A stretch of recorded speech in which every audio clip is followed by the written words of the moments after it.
Who uses cinema over here? There you go. Good. So today, oh, by the way, I don't do presentations like keynote presentations. This is a rare occasion. So, oh yeah, some people say that I know everything there is about Cinema 4D, when actually I know everything there is to know about everything, okay? So if you need life advice or coaching, come to me. And today, we'll talk about Mograph. And everyone, do you all use Mograph to a certain extent? Okay, we all know that Mograph is that tool that has changed the industry about 15 years ago, and now everything you see in the cinema, on television, everywhere, is pretty much has a bit of Mograph in it. Today we're going to talk about some fundamentals about Mograph. Now, some of these things you may know, but I promise you by the end of the presentation, you'll pick up at least one or two new things. So let's answer the lifelong question, how does Mograph actually work? We'll see the fundamentals, and I'll let you work out the rest. And yeah, we have a huge list of things. The presentation won't be complete, but it will give you enough information to you know, have a better understanding of how to set up things. So Mograph is essentially a particle system. That's what it is. We just call these particles clones. And the way I explain it is Mograph is a large particle system. So the particles are not dots, as they are in traditional particle systems, but they are objects. By the way, hello, Internet. So, one thing, all the files from this presentation are going to be available for download. So, follow me on Twitter. I don't really tweet, but just follow me. I like to see the numbers going up. At NosemanGR, because someone took the Noseman. Why would anyone do that? So I'm Greek, so I said NosemanGR. Follow me on NosemanGR, and I will announce a link where you can download all the files that have all sorts of experiments. And that's my presentation. Thank you very much for coming, and let's begin with the fundamentals. I'm going to put my glasses on.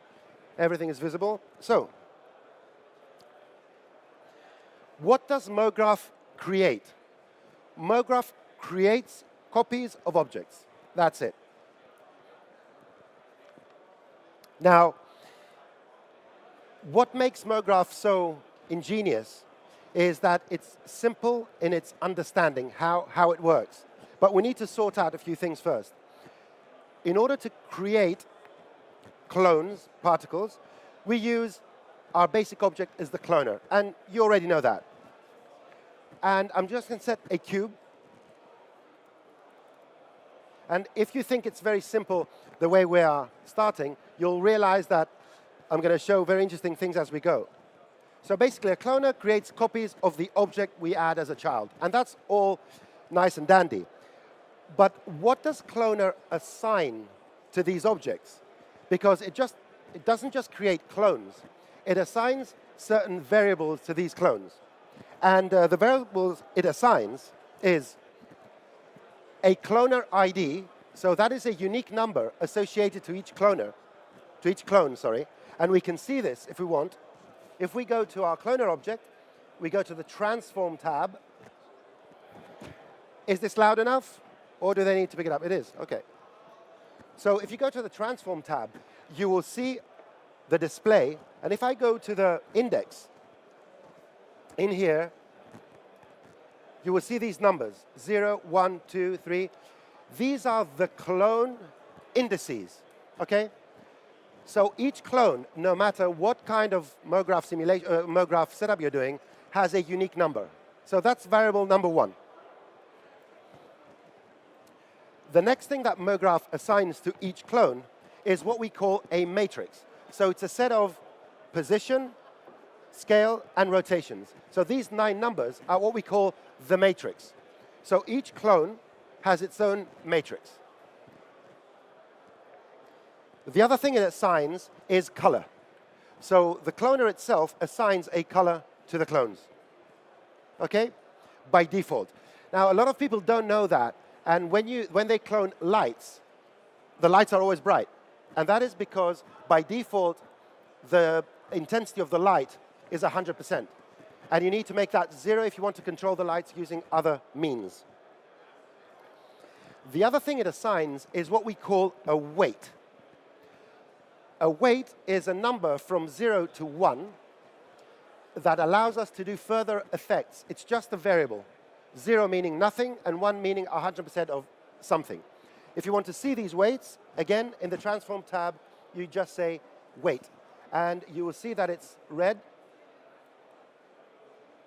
And red means 0. If I tell the cloner to assign a weight, you'll see it becomes yellow, which means 100%. So weight is one more of the variables that Mograph assigns to clones. The other thing it assigns is a UV spatial coordinate. And we all know that UVs pertain to textures and stuff like that. But UV is a very general coordinate system that just has 3 coordinates, U, V, and W. The uniqueness of every UV, W coordinate is that it's relative. So if I take this paper here and say, what is the UV coordinates? It's U, V, W. If I take these glasses and say, what are the UV coordinates? It's U, V, W. You can take anything and assign U, V, W coordinates. So it's a coordinate system which is relative to the object itself. And the way Mograph assigns that is if we have, for example, a cloner mode of a grid array, for example, here. If I go to the transform, and it says here, W, UV orientation, so the W is plus Z. This means that we can access these clones by this UVW coordinate. And a lot of people don't know that we have so many different ways of accessing clones, spatially with IDs, with using the UV coordinates. And the UV coordinates of the Mograph cloner can be used using the formula effector and all sorts of other effectors, and the shader effector and so forth. So the other thing that it does, Mograph takes into account, is the actual keyframe animation of each object. So if this cube had keyframe animation, that keyframe animation would be cloned around and will be taken into account. We may be able to see an example of that later on. The other thing it assigns is visibility. Whether a clone is visible or not is an attribute within the whole system. And the last thing that Mograph assigns and can be accessed through the system is time. So all the list I've told you, ID, matrices, color, weight, clone space UV, keyframe animation, visibility, and time, these are all attributes assigned to each clone when a Mograph setup is created. Now, some people complain that Mograph is slow compared to other particle systems. That is because there's a huge amount of data associated to each clone upon creation. Other particle systems are, let's call them, dumb, in the sense it's just a point. But with Mograph, this data stays there and can be used at any time. So let's move forward a bit. Who knew everything? All that? Who knew everything? No. So you've learned at least one thing today. Good. It's getting better. So creating these clones is the first aspect of Mograph. The secondary aspect is how do we affect these clones? And we affect them basically either directly through the cloner itself. So the way we create them is part of the creation, but we can go to the Transform tab and change some of the parameters of each and every one of the clones. Their original position, scaling, rotation, and color, and so forth. Okay? But if we want to affect them in a more interesting way, we use a group of objects called the effectors, all these guys over here. So what effectors do, and I'm going to right-click here and make the icon size large. There you go. And I'm going to simplify this by creating something, just a 2D grid. Good, like that. Change the color. And I like to add some lines to see all the cubes. So let's talk about effectors. Effectors are nothing more than Mograph particle modifiers. So they can access all the data we talked about before, the IDs and all that, and add or change data or manipulate the data associated to each and every one of these clones. So let's create the simplest form, which is the Plane Effector. Now, for anyone that doesn't know, if you go to the cloner, go to the Effectors tab, here we see a list of all the effectors. And this list is very important because it executes from top to bottom, okay? This is something that a lot of people forget. First happens from the top, and then each and every one of the effectors. So let's go. First of all, I'm going to leave the weights. You can see that the weights are still on, and that's for a very particular reason. When you create an effector, in the Effector tab, let me make it bigger so we can see it. We have the overall strength, and you will see most of the values are represented from 0 to 100. And basically that means no influence to full influence. And some of these values can even exceed 100%. And we will find all sorts of different influence types, and these are for very good reason. First of all, the strength. The strength is the overall strength of the effector. So if you want it to work normally at its full force, you just leave that 100%. And you can animate that and do whatever you like. The minimum and maximum values is something which it's a bit hazy. When a cloner when an effector creates an effect on the clones, normally this effect will be from none to 100%. And if we use an effector like the random effector, let me turn this off, and it will be very clear. So we have a random effector. In the parameter, I'm going to tell it to just move things around on the y-axis. So the randomness that the random effector is creating is between 0 and 100 centimeters, because that's what the parameter says. But you can see that some of the values go to the negative underneath. So let's go here. So 0 is here. And you will see that some of the random values go down and some of the random values go up. And this is because we have a minimum of minus 100%. So we're telling the random effector to generate values from minus 100% to 100%. And that's why you see, if you multiply this value, you multiply the value by this number, this is how you get this result. So 100 centimeters times a random value between minus 100 and a plus 100 may generate negative and positive numbers. If you want randomness only on the positive side, all you have to do is tell this to be 0. So now all the numbers created, all the cubes are going to be above 0.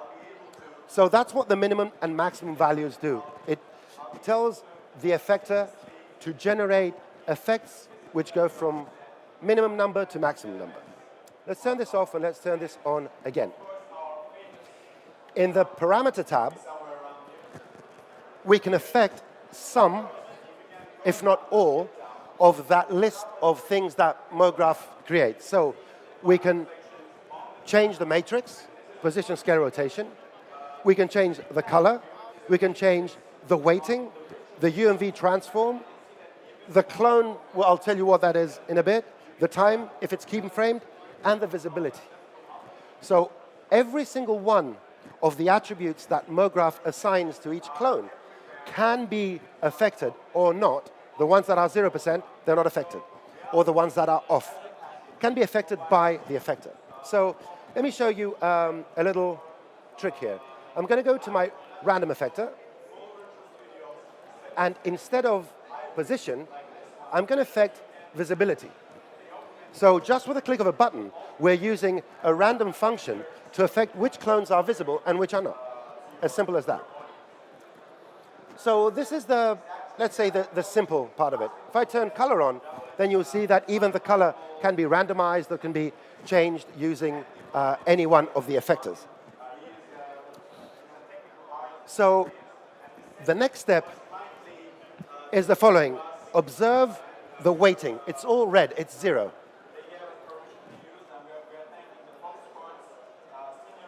By increasing that, I'm going to turn off the visibility so you can see everything, turn off the color. I turned the weight transform to 100%. So now the random effector is not affecting each object in its physical form. It's just affecting that parameter that it already has assigned, which is the weighting. And you will ask me, why would I want to do this? And this is one of the hidden secrets of Mograph, because I can use this weighting with another effector. Let me show you how that's done. So I'm going to call this random weights. And in order to make this work, you need to do the following thing. In the cloner, in the Effectors tab, you need to make sure that the effector that affects the weights is above, because it will affect everything underneath it, okay? So now, the random weights, the only parameter it's affecting, everything else is off, is the weight transform. The Plane Effector, which if I turn off the random effector just does that, if I turn it on, you see again that it affects everything in the same way. Because by default, if you go to the fall off, there's a weight assigned to it. If I make the weight 0%, then what you see here is the following events that happen. The random effector is changing the weight value per clone, and then the Plane Effector assigns its 100 centimeter raise times the weight. So we are creating a randomness that is generated not by the Plane Effector. The Plane Effector is moving everything, but everything is moving in relation to the value of the weight it has. So what this allows us to do, because you can create very complex hierarchies like that, you can use effectors to change the weighting in different ways, and then use other effectors to take that weight and apply it. The good thing is that these weights can be mixed. If I go to the Plane Effector, go to the fall off, and start adding in some of this, you can see that the influence is going to go to 100%. So you can create a nice effect where, let's do this. They all start here. We keyframe this, they go up. Then we keyframe this, and they all go up there. So in 2 stages, they go whoop, whoop. And it can be done just by simply using a random effector to affect the weights. So who knew about effectors affecting weights? You didn't? Good. OK. So let's continue down this line and see what else we have. What effectors do when they don't deal with weights is apply what's called spatial transformations, which is what we call the fall-off. So what I'm going to do now, I'm going to leave these two here just in case you want to show something in a bit. And I'm going to select the cloner, go to my Mograph, and let's add a Plane Effector and call this Plane Fall-Off. Now, we all know about fall-offs. And what a fall-off is a range, a spatial range, where the influence of our effector happens depending on a minimum and maximum value. So by default, all effectors have an infinite shape, which means that all cloners of the clones that are connected will be moved to their maximum everywhere. But here we have very interesting shapes. So let's start with the linear. Let's go to the side. And let's, first of all, demystify the colors. Okay? Yellow means 0. Red means 100%. So what it's doing here is any clone that lies from the red, I'll close this, from the red line all the way to the left is 100%, and from here to here it goes down all the way to 0%. That ramp can be controlled down here, in this part of the fall-off. So let's go and look. First of all, the fall-off here is 50% by default. For some reason, I don't understand. So I'm going to make it 100%. So now, look at those dimensions, 100, 100, 100, and all that. This is just the shape, the size of our fall-off, okay? And we can control that either by modeling, by using our scale tool, and if you click on this, you'll see that the values change, or we can go and use absolute numbers.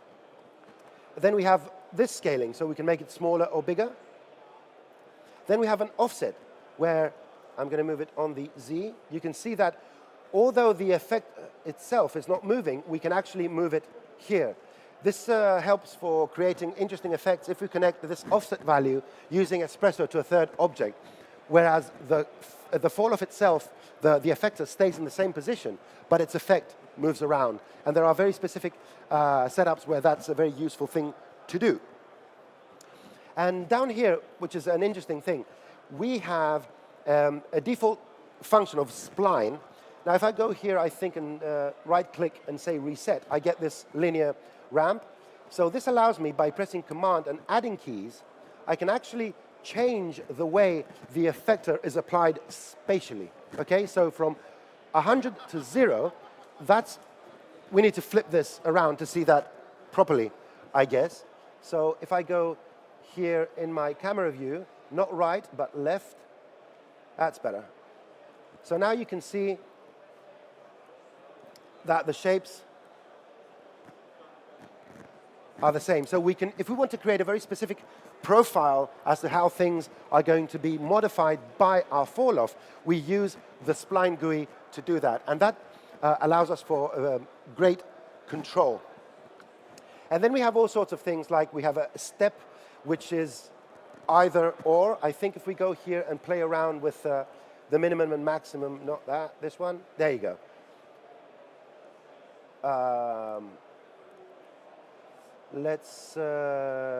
We have the clamp value, if we want this to stop to peak at 1 or not. The clamp function, unfortunately, doesn't unclamp in the negative values. I would say just leave it clamped as it is all the time, just to save you from trouble. But we have all sorts of geometric shapes. I leave it at spline and prefer to do everything manually, so I have full control over that. In case you don't know how this works, you just select these points, right-click, and read all the menus, and say, OK, what do I want to do now? I want to do an easy ease, so now I want to move this. And these are Bezier curves, and you can see that this is interactive, and you can make all the shapes you want in real time. So the effectors using this spatial configuration modify all the parameters we can modify using Mograph, all these parameters, based on a spatial configuration, okay? Based on the position of each and every one of these originally within this grid. So that's simple enough to understand. So let's move a bit further. Now, what I'm going to do, let me see. Right, let me show you a couple more things. So let me turn this off, and let me turn off the weights. So go here and do none. And let me show you how we change things based on ID, for example, that unique number. In order to use the ID, we need either to use a very specific effector called the Step Effector. So the Step Effector, and I think the best way to visualize this, if we go to a linear configuration over here. So now we're creating these clones in a linear fashion, in a line, and you can see that they grow as they multiply. What the Step Effector is doing, it's increasing, because by default it has a scale parameter, so it's increasing the scale by 1 to the end. So that is double the size of this, okay? The scale is in exponents, so 0 is no change, 1 is double, 2 is twofold, so it's an exponent, just so that you know. So -1 will be 0 value. If I make this -1, the top one will disappear. So, 1. So what the Step Effector does, it takes the ID of the cloner and applies that effect as a step depending on the number of the clone. So that's how we use the IDs. And we can use them using the formula effector, and we can use them, and that's an interesting thing I'm going to show you now. So anyone that wants to do a bit more codey things, a lot of people are afraid of the formula effector. By default, it does this nice little swirly thing. I'm going to turn these off, and I'm going to move them to the right. And in the Effector tab of the Formula Effector, you see this formula, and it has variables here. Okay? Now, a very simple thing. It has the ID. Here you have all these parameters. So ID equals 1 will only apply the effect of the Formula Effector to any of the parameters that are found true within this statement. So I say ID equals 1, then clone with the ID of 1. Let's go and see that. Of course, people will wonder, why am I talking about these codey things? I'll tell you why, because you can find ready-made formulas that do all sorts of weird effects, and by understanding pretty much how they work, you can modify them for your own work. So there you go. Cloner 1 goes up there. So what I can say is cloner ID larger than 0. And I think this is cloner ID smaller than 3. Just one and there you go. So you can use all these things to create interesting setups. Now, lately, someone on CG Society, CG Talk, was doing something, elections, I think, in some Latin American country, and he had the seats of parliament laid out. And he wanted the first 3 to be of a certain color, the other 5 to be of a certain color, and so forth. So I told him to use multiple formulas and just use these larger than and smaller than to just isolate different parts and color them. So, of course, you can go to the formula and you can say, I want to change the color and not that. So this way, you can, this very simple formula will allow you to go and colorize manually groups of clones. Okay? And if you're willing to go into Espresso, you can create a nice little Espresso setup where this can be semi-automatic with sliders and so forth. But anyway, that's just an indication of how you can use the ID to do things in an interesting manner. Now, since we talked about this, let me show you something very quick. I'm going to leave this on. I'm going to tell this cloner to clone not linearly, but on an object. That's another of the functions. And on this object, I'm going to get a circle. So I create a circle, go to the cloner, drag the circle in here. Now what you will see is that the order of creation, 0, 1, 2, 3, 4, 5, and so forth, have the shape of the object we're using. So the same setup with a formula effector can be used to create a setup like this. And the way I told the guy to do his parliament seats was to go and draw a spline that was like this. I'm going to do it very rough.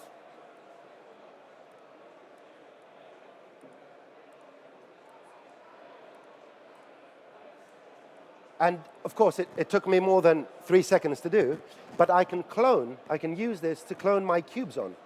So I'm going to copy it, put it back in my other document, paste it here, and just change the spline with this one. And I need to make sure that my spline is set to something like uniform, and I'm going to set my clones to a higher number. So this way you have your parliament seats in the orientation and going up in numbers the way you want them. If you want them to go like this and then like this, all you have to do is create different segments and make sure the spline orientation always starts from there. Just in case you didn't know, if you select a spline and go to point mode, it's a blue side and a white side. White is where it begins, and blue is where it ends. And you will see that the way the clones ascend are relative to the way the spline is moving. So if I want to reverse this, I just go and reverse my spline. So right-click and reverse sequence, now we have. And you can see now that by combining all sorts of known aspects of Cinema 4D, we can create very, very powerful setups to do all sorts of graphics, very controllable, and so forth. OK, let's take a little sidestep now from this and talk about object blending, which I find very interesting. So one thing that Mograph does, do you know, guys, that Mograph can morph between objects? You know? Good. So what am I doing here? Why don't you come up and say it? OK, let's do something. So I'm going to use a cube as usual. OK? And I'm going to create this cube with a fillet of 0. I'm going to call this cube 0. I'm going to create a copy of this cube, hide this, go in here, and increase the fillet to, let's say, 8. I'm going to turn on my lines, so we have these two cubes. Now, if I take a Mograph cloner and put these underneath here, I'm going to make a very simple grid array. Again, 10 by 1 by 10. And by default, clones are iterated. So depending on how many children, it puts one, then the other, and so forth. OK? So, and again, if you're curious to see what happens, number one, you can go and turn on the indices, and you can see where this starts from. So let's go here. So 0, 1, there you go, 0, 1, 2, 3, 4. Not very visible, but you get the idea. So if you change the cloner mode from iterate to blend, you will see that the generation now blends between any common parameters. You cannot use a cube and a sphere. You have to use objects which have the same amount of points and the same attributes. So that's why I used 2 cubes. So this is interesting. The good thing about this is that we can modify this clone using an effector. But you need to do a bit of trickery first, OK? So we need 2 effectors to do that. The first effector, I'm going to call it Plane Normalize. And the reason I'm using the word normalize is just to be fancy, OK? I could have said just Plane 1. So go to parameters, turn everything off. But what we need to do in order to affect the object blending is to go and increase the modify clone. OK? So now, because we added a infinitely and very powerful 100% effector, which modifies the clone, it has made everything the second cube, OK, which is the maximum value. I don't want that. So how do I make this the first value? Well, you go to the effector, and you make its value 0. So now what I'm doing, I'm telling every single one of my clones to be of type 0. So my modify clone is 100%, but the type of modification, the value of modification, is 0. So now we can see the first clone. So now this is ready to add a second one that will modify it properly. So let's go and create a new plane effector, turn this off, modify clone, go to fall off, add a linear, and ta-da! Now we can blend between shapes. Who knew this? Oh, you didn't know it? And these guys are good, right? They're going to present after me. Yeah, good. So you've learned at least 2 things today. There we go. We're working towards something good. So this is the way to do object blending. Now, here's the interesting part. You can use complex objects for this. You can use complex hierarchies for this. But I'm going to show you something which is part of my last presentation on Sunday, which is about some free projects. And let me just show you what this is. I think it's somewhere here. So what I'm going to do, I'm going to do this. I'm going to do this. I'll show you what that is next time. So I'm going to go to a new document and just show you what these 2 things are. So I've got 2 objects which have a similar topology but are actually different. The reason I know they have similar topology is that I created them using a free plugin from one of our great developers. You'll see it on Sunday. Okay? So, two objects. They are similar but different. These type of objects are ideal to create blending. So let's copy these, and let's go to this file here, paste these guys in, drop them here, delete the cubes, and I'm going to space them out ever so slightly more. I'm going to actually put them on a linear configuration, make this 0, increase that, increase these a bit. Now you can see they seem all the same, yeah, because my fall off is not in the right direction. Everything is extremely small. I'm going to make it bigger, bigger, bigger, bigger. R, let's go this way. E to move.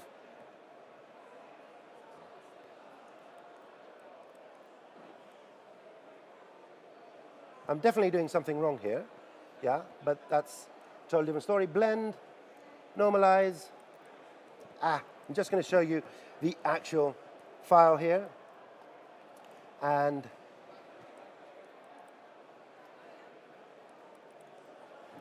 undo a few times. This is what happens with live presentations. Everyone else records them. What you see, I have these two objects here, which are based on the same code, and I've just changed the seed number. So each and every one of these is different. It has a different type of randomness. So you can create, is that true? Oh yeah, we have different types of objects. So we don't need to use cubes only or spheres only. We can use more complex objects that have similar parameters, even if they are generated. We can even morph with tags as well. So objects that have specific tags can be morphed. More on that on Sunday. I'm going to show you a very simplified version with a cube, of course. So I'm just going to make this editable, and I'm going to just do this here and this here, make a second cube, and then just normal move. So we have these two different objects, but have the same point count. Let's create a Mograph cloner. Let's make it linear, select them. Let's say blend and increase the distance. I'm going to do that. And you can see that we have the blending of the objects. So you can use the same method. You can create two objects that are seemingly kind of the same, but maybe not, providing that they have the same topology, the same number of polygons.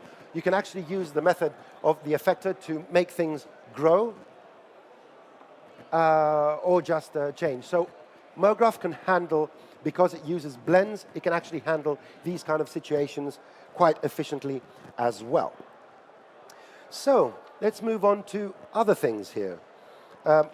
Let's ask, maybe there's a question or two right a few minutes before we end, because this is going to end in less than 10 minutes. Any questions you want to ask? Okay, we're going to move forward and show you some other interesting things. So let's go and see our list of effectors, and let's go and see our list of Mograph objects and take a quick look at what these guys do. So number one, what does the matrix object do? The matrix object just generates the data we talked about, the colors, the matrices and all that, without assigning any objects. If I render this, nothing will happen. And if you're wondering why we would ever want to do that, well, there are a couple of reasons. Sometimes when we are trying to do, for example, a deformation, so I'm going to create a Mograph cloner. I'm going to, let me delete this, do my typical thing, add the cube, and I'm going to increase these, and I want to bend these using a deformer, okay? So I'm going to put this under a null, use my bend deformer here, and go to the bend deformer and bend the whole thing. What you see is that we are stretching the cubes as well, because the bend deformer is actually bending the full geometry of what we see there. What if we just want to bend the matrix? We just want to bend the points and then assign objects to it. Well, in that situation, you will not bend the cloner. So I'm going to make a copy here, go to the cloner, and use the new swap cloner matrix. And that's just a shortcut. takes a cloner makes a matrix, or a matrix and makes the cloner. So what we're doing in this case is the following. I'm bending the matrix object. The matrix object doesn't have any geometry assigned to it. So the only thing that bends is the position of the points we have there. So let me just make this a bit taller so we can see the full effect. Let's go here. Let's make this. There you go. That's better. And that's better. There we go. What we're going to do then is tell the cloner not to clone directly in a linear fashion, but clone on an object. And when asked, what is that object? We tell him it's the matrix object. So that's another ability that Mograph has. We can actually clone on objects. So now, turn this on, you will see that what's cloned is our cubes, and they're not distorted anymore, because the bend is applied on the matrix, which is only the points, and then we're using those points to transfer the geometry using the cloner on them. So this allows us to actually use deformers on the spatial data, our matrix, create the shape we want, and then use our cloner with an object mode that has the matrix, actually, matrix reference to it. There you go. The matrix reference to it, and assign the points, which again allows for a lot more control. So who didn't know this? Okay, we're good. Okay, the other thing a matrix object can do, sometimes we just need these positions not to create a deformation, but to have a target to send things to. And that works in conjunction to the inheritance effector. So let's quickly do this. And again, for some reason, I could always make this a default scene. But anyway, so I'm going to create a cloner. And I'm going to set this to grid array. I'm going to start working a bit faster now. Good. Make these instances just so that we work a bit faster. Turn this on, and in transform, make them gray. Good. Now I'm going to create a matrix object. And I'm going to move it here. And this matrix object can be anything you want. So I can make it the same configuration or something else. It doesn't really make a difference. I want to transfer cubes from here to here. What I'm going to do with this matrix object is make it 10, 10, 10. And I'm going to make it like this. So I want all my cubes to move from here to here.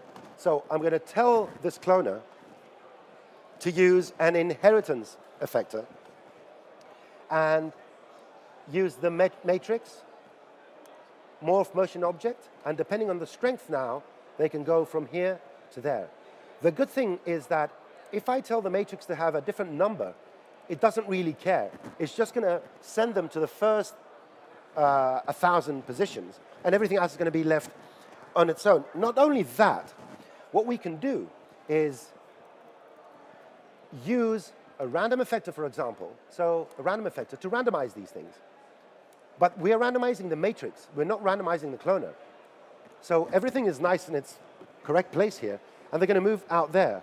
What makes this extremely interesting is that if I open these, space these out, and tell the inheritance effector to have a fall-off of linear, of course, I need to make sure it's 100%, and set the linear to plus x and 100%.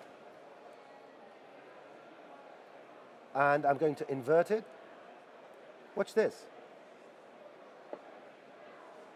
So now I'm using an effector to send these to those positions using a fall-off. And this allows us to create all sorts of very interesting effects. Not only that, we can go to this cloner and say, I want another random effector. I want it to be in box mode. I want it to be much larger, and I want it to lie right here in the middle and only affect the points, the cubes that are moving through this. So let me hide this so it doesn't bother us. So now, when I move my inheritance, not only it creates this, it creates a randomization pattern as well. So you can cut down on the structured look of how things are moving by adding more and more of these effects. And really, if you're not talking, this setup alone will take you merely 30 seconds to put together. And then you can just change your objects and so forth. So the inheritance effector in this particular mode, because there are other modes you can use it in, is great to send things to a matrix object in order to create all sorts of morphing effects. Now, this can be a word. Let me show you a very quick example of how you can use this doing something more structured. Maybe you use some sort of text, and you use some sort of extrusion in the text. And what I'm going to do is use what's called a volume effector. So I'm going to just turn this off. And always remember, sometimes if things don't work, you have to put your objects under a connect object. The connect object, when you're going to use objects as inputs for Mograph, it's good to put them under a connect object. This creates a consolidated object that allows you to do things without errors. Not that it's always necessary, but sometimes it's the general rule. If something doesn't work, put it under a connect object. Okay, remember that. So what I'm going to do here in this case is use the connect object using something like a, not a volume effector, actually. I'm going to put this in, let me think, oh yeah, okay, got an idea. The grid array has a new mode called object. This is R18. And in the object, you tell it which object you want these to reference. I'm moving the wrong thing. There we go. Excellent. So this is a cube. Remember, that's a cube. I need to make it larger and add more text. And make it larger and add more cubes. Okay? So just, there we go. That's better. So now, with this mode, I'm actually morphing text into something else. And the other side, the matrix object, can be, again, a matrix using other text. And you're going to have the cubes moving from one text to the other text. So, you know, there's limitless possibilities here. So, again, for the next 3 minutes, because then I'm going to close it down. Any questions? Clear? No? So let's do a couple more things, because we've covered about 5% of Mograph, just to give you an idea, okay? So let's, okay, so I'm going to give you a quick runaround of the re-effector. So the re-effector, who uses the re-effector? No one. Okay, the re-effector was introduced in R18, and what it does basically, you drop effectors in it and apply them on the object, on the cloner, as a group, which allows you, it's like a group, but much more powerful. So let me quickly just copy this, go to new scene, paste this, and make this a grid array of type cubic, and make this 10 by 10 by 10, 200 by 200 by 200. So I've got this, and let's assume I want to assign a few different effectors to it. So I want a plane effector, and I want a random effector. Okay, a random effector. And just drag it in here. But I want these two effectors to have one fall-off, the same fall-off. Instead of going to each effector in the fall-off tab and changing what fall-off they have and so forth, what we're going to do, we're going to remove these from our Mograph object. We're going to add a re-effector, assign these to the re-effector, and tell the re-effector to have a fall-off. So now we're applying both these effectors, but the re-effector not only does that, but it can control which of the parameters are pushed or not. So currently, position, scale, and rotation from both these effectors are pushed. If I do something like this, and then do something like this, I can go to the re-effector and say, I want my rotation to be slightly less. Or I want my rotation not to get through at all. And the good thing with this is that I can use many re-effectors on different setups that are referencing the same effectors, but not apply the same effects. So again, if you scale it up, the possibilities are endless. So just to end this presentation, I just want to remind you that the only thing that Mograph does, essentially, is assign 7 different attributes to each and every one of the clones, and then use effectors to change these attributes or blend between them. Every single thing you've seen, and let's go to our, I don't want you to see anything which is not legal. So, pretty much everything you see here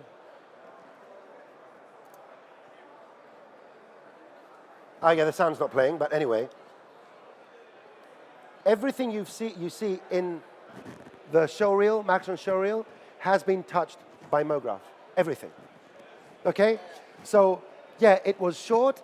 My other presentations, they are, are different, but maybe, if no one else minds, tomorrow or Sunday, I will talk about more Mograph stuff. So stick around. I know you paid good money to be here, but you can always waste it, burn it here. And feel free to reach out, NosemanGR on Twitter. I'm going to share a lot of the files with you. And feel free to ask questions. That's what I do. I ask questions. Who learned 3 things today? Raise your hands. All right. Eran Stern, pretty much the best After Effects god out there, very good friend of mine, told me once, if your students learn 1 thing, they're good. If they learn 2 things, they're very good. But if they learn 3 things, then you're good. So thank you for that. Thank you for being here. I hope you enjoyed it, and enjoy the show. Thank you.